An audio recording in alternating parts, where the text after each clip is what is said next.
Euzu billahi mineşşeytanirracim. Bismillahirrahmanirrahim. Elhamdülillah ve salatu ve selamu ala Resulillah. Değerli arkadaşlar, Celaleddin Es-Suyuti'nin El-İtkan fi Ulumul Kur'an adlı eserinden 8. dersimizi yapmak üzere birlikteyiz. Geçen dersimizde Tahkiku Muesseset Dirasetil Kur'aniye adlı yayın evinin, adlı müessesenin yayını olan elimdeki nushanın 33. sayfasına gelmiştik. Neydi konumuz? Tam sayfanın başındayız. Neyden bahsediyorduk? Celaleddin Es-Suyuti'nin El-İtkan fi Ulumul Kur'an adlı eserinin girişinde bu eseri hazırlarken istifade ettiği kaynakların listesini, literatürün listesini veriyordu. O kitapların adlarını okuyorduk. Efendim, El-Kinayet ve Ta'rid li Şeyh Takiyuddin Es-Sübki. Şeyh Takiyuddin Es-Sübki'nin El-Kinayet ve Ta'rid adlı eseri. Bundan da yararlandım diyor. El-İhtinaz fil farqi beynel hasri vel ihtisas.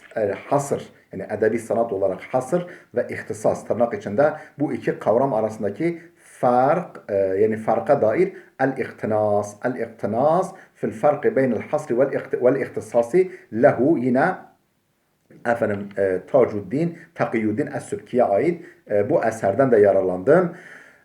Arusul Efrah li veledihi Buhauddin. Bu zatın, Takiyuddin Es-Sübki'nin evladı, evladı Bahauddin'in Arusul Efrah adlı eseri. Ravdul Efham fi Aksamil İstifham li Şeyh Şemsuddin İbn-i Saih.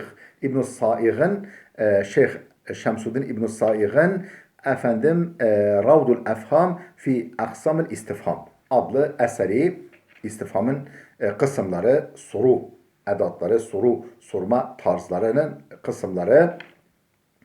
Neşrul abir fi ikamet zahir mukamet damir. Zamir yerine ismi zahirin, yani normal ismin kullanıldığı yerlere dair bir kitap. Kur'an'da ne zaman zamir kullanılabilecekken zahir isim, normal isim kullanılıyor. Halbuki öyle durumlarda zamirin kullanılması tercih edilir. Neden tersi yapılıyor? Buna dair eser Neşrul abir fi ikamet zahiri mukamet damir. Ve lehu, yine aynı zata ait. El-Mukaddime fi sirril elfazil mukaddeme lehu. Yine aynı zata ait. El-Mukaddime fi sirril elfazil mukaddeme. Neden Kur'an'da bazı lafızlar öne alınıyor, önceleniyor? Yani bazı ifadeler, kelimeler erteleniyor, sona kaydırılıyor, bazıları öne geçiriliyor. Bunun hikmetleri, buna dair bir mukaddime yine aynı zata ait. Şemsuddin İbn-i Saih'e ait.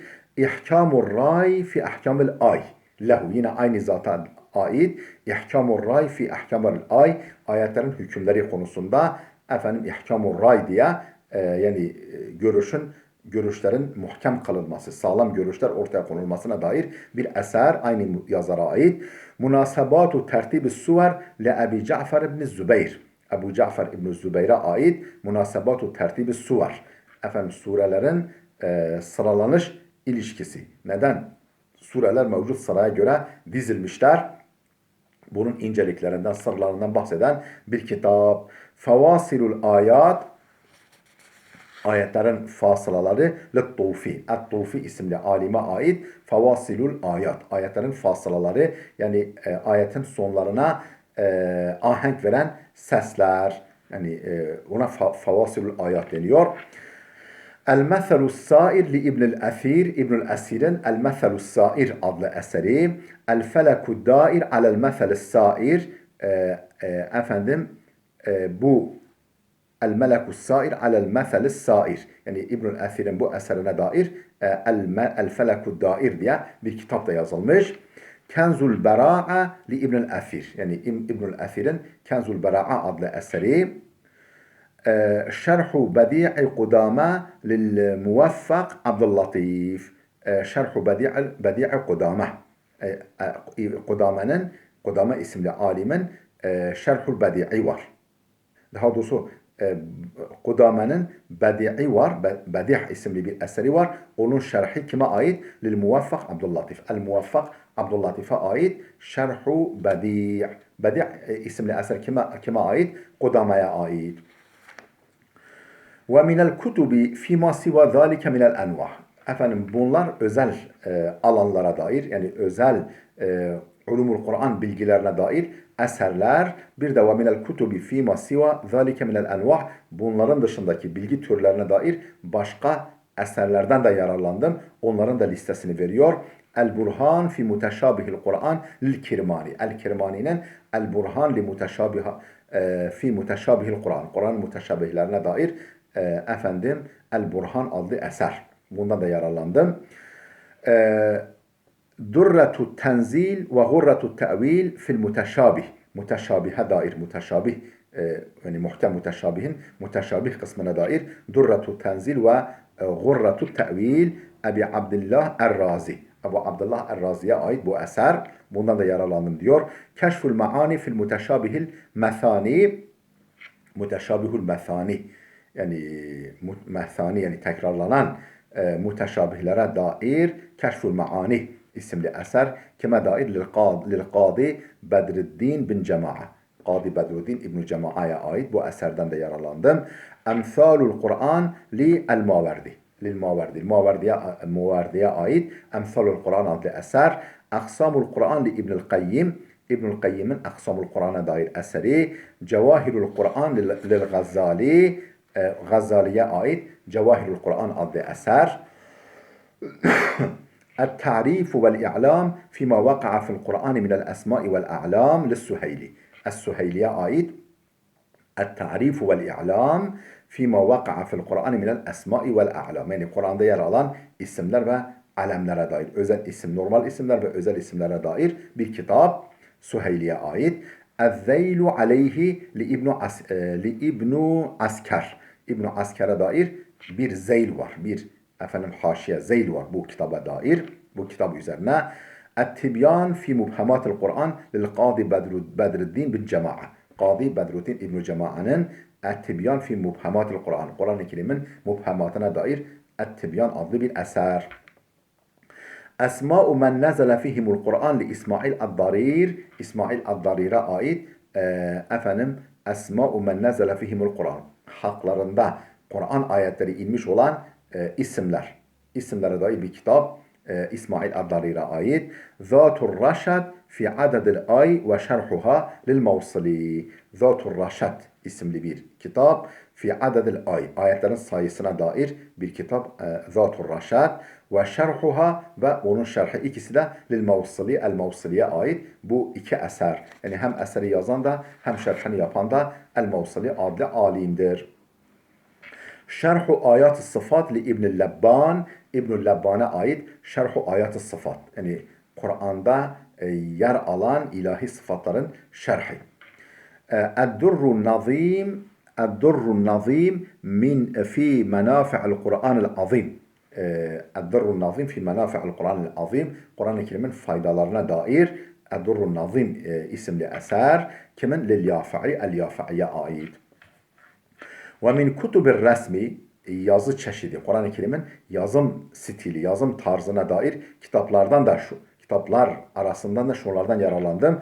El-Muqni' lid-Dani. Ebu Amr Ed-Dani'nin El-Muqni' adlı eseri. Şerhur Raya lis-Sakhavi. Es-Sakhavi adlı alimin Şerhur Rayesi. Şerhuha li İbn Cubara. Ve bunun da şerhi İbn Cubara'ya ait, bunun da şerhi. Bunlardan da yararlandım diyor. Ve minel kutubil cami'a, daha kapsamlı, daha genel kitaplardan da yararlandım. Onların bir kısmı şunlardır. Bedai'ul Fevaid li İbnül Kayyim. İbnül Kayyim'in Bedai'ul Fevaid adlı eseri. Kenzul Fevaid li Şeyh Azzuddin İbni Abdüsselam. Şeyh Azzuddin İbni Abdüsselam'ın Kenzul Fevaid adlı eseri. Kenzul Fevaid, nükteler definesi. El-Guraru ve Durar li-Şerif el-Murtada. Şerif el-Murtada'nın El-Gurar ve Durar adlı eseri. Tezkiratul Bedr, Tezkiratul Bedri İbn-i Sahib. Tezkiratul Bedr İbn-i Sahib. İbn-i Sahib'in Tezkiratul Bedr adlı eseri. efendim Cami'ul Funun li İbn Şabibil Hanbeli, İbn Şabibil Hanbeli'nin Cami'ul Funun adlı eseri. En-Nefis li İbnül Cevzi, İbnül Cevzi'nin En-Nefis adlı eseri. El-Bustan li Ebu'l Leyth Es-Semerkandi, Ebu'l Leyth Es-Semerkandi'nin El-Bustan adlı eseri. Ve min tefasiri gayril muhaddisin, efendim rivayet tefsiri yapanların dışındaki zatların tefsirlerinden de, yani dirayet tefsirlerinden de yararlandım. Onların bir kısmı da şunlardır. Ve min tefasiri gayril muhaddisin, yani hadisçilere ait olmayan, hadisçi olmayanlara ait bir takım tefsirlerden de yararlandım. Bunlar da şunlardır. El-Keşşaf ve haşiyetuhu lit-Tayyibi. Keşşaf ve Keşşaf'ın haşiyesi At-Tayyibi. At-Tayyibi. Yani At-Tayyibi'nin Keşşaf üzerine yazdığı haşiye ve de Keşşaf'tan da yararlandım. Tefsirul İmam Fahreddin, İmam Fahreddin Razi'nin tefsiri, Tefsiri Kebir ve Mefatihul Gayb adlı eseri. Tefsirul İsbahani, İsfahani'nin tefsiri. Vel Huveyyi, Tefsirul Huveyyi ve Ebi Hayyan, Tefsiru Ebi Hayyan, yani Ebu Hayyan'ın iki tane tefsiri var. Bunlardan da yararlanmış. Es-Suyuti ve İbn Atiye tefsiru İbn Atiye'den de yararlanmış. Vel Kuşeyri vel Mursi ve İbnül Cevzi, efendim Kuşeyri'nin Lataiful İşaratından, El-Mursi adlı alimin eserinden, tefsirinden ve İbnül Cevzi'nin tefsirinden ve İbn Akil'in tefsirinden ve İbn Razin adlı alimin tefsirinden ve Vahidi'nin efendim 3 tane tefsiri var. Bunlardan da yararlanmış. Vel Kevaşi isimli alimin herhalde Gevaşlı, bu Van Gevaş ilçesi var. Oralı Kevaşi'nin eseri. Vel Maverdi'nin En-Nüket vel Uyun adlı eseri ve Süleym Er-Razi'nin tefsiri ve İmam-ül Harameyn'in tefsiri ve İbn Berracan isimli alimin tefsiri ve İbni Bezize, İbn Bezize'nin tefsiri. Bunlardan da yararlandım diyor. Ve İbnül Muneyyir'in tefsiri. Emalir Rafi'i, Er-Rafi'nin alel Fatiha. Rafi'nin Fatiha üzerinde Emali adlı eseri. Mukaddimetu tefsiri İbn Nakib, İbn Nakib'in tefsirinin mukaddimesi. Vel garaibu vel acaibu lil Kirmani, Kirmani'nin El Garaib vel Acaib adlı eseri ve kavaid fi tefsir li İbn Teymiye. İbn Teymiye'nin kavaid fi tefsir, yani tefsir kaideleri isimli eseri. Ve hâzâ evânu şurû'i fil maksud bi'avnil melikil ma'bud. Artık bu şekilde kaynaklarımızda sıraladıktan sonra diyor ve hâzâ evânu şurû'i fil maksud, artık amacımıza giriş yapmak. Yani kitabın ana konusuna giriş yapma zamanı geldi. Bi'avnil melikil ma'bud. O melik, sultanlar sultanı ve bütün mahlukatın ma'budu olan Allah'ın yardımıyla. Efendim bundan sonra neye başlayacak? En-Nev'ul evvel. Şimdi kitabın başından efendim söze başlıyor. En-Nev'ul evvel. Birinci bölüm Ma'rifetul Mekki vel Medeni, El-Mekki vel Medeni bilgisi. Kur'an-ı Kerim'in hangi kısmı Mekki sayılıyor, hangi kısmı Medeni sayılıyor? Bu konuda kriterler, ölçüler nelerdir? Ondan bahsedecek. Değerli dostlar, Allah'a çok şükür hızla ilerliyoruz. Zaman zaman hatırlattığım gibi yine hatırlatayım. Eğer bu derslerimizi faydalı görüyorsanız, ki gerçekten ben faydalı olduğuna inanıyorum. Efendim sizlerden aldığım müsbet tepkiler, dualardan da anlıyorum, dua ve teşekkürlerden de anlıyorum ki faydalıdır. O halde biz biraz daha gayret edelim. Bu bilgilerin, bu kıymetli okumaların daha çok insanlara ulaşmasını sağlayalım. Bu konuda, bu çorbada tuzumuz olsun. Efendim bu hizmette katkımız olsun. Allah'ın kelamına hizmetimiz dokunsun, faydamız dokunsun. Sizden ricam bu. bizim YouTube kanalımızda elhamdülillah çok çeşitli kitaplar okunmuş, ders olarak sunulmuş. Gramer kitapları var, belagat kitapları var. Efendim buna benzer, bundan önce işte Mebahis isimli eser var. Farsça okumalar var, Kürtçe okumalar var. Efendim vesaire. Sizden manevi destek bekliyorum. Katkılarınızı bekliyorum. Teşviklerinizi bekliyorum ve efendim başkalarını yönlendirmenizi önemli hararetle bekliyorum. Allah sizlerden razı olsun. Bize ifade gücü, size de istifade şevki, heyecanı versin ve bütün bizlerin de sizlerin de çalışmasını rızasına uygun eylesin. Bu Mekki medeni konusuna şimdi giriş yapmayalım. İnşallah gelecek dersimizde bu konuya başlayacağız. Allah'a emanet olun.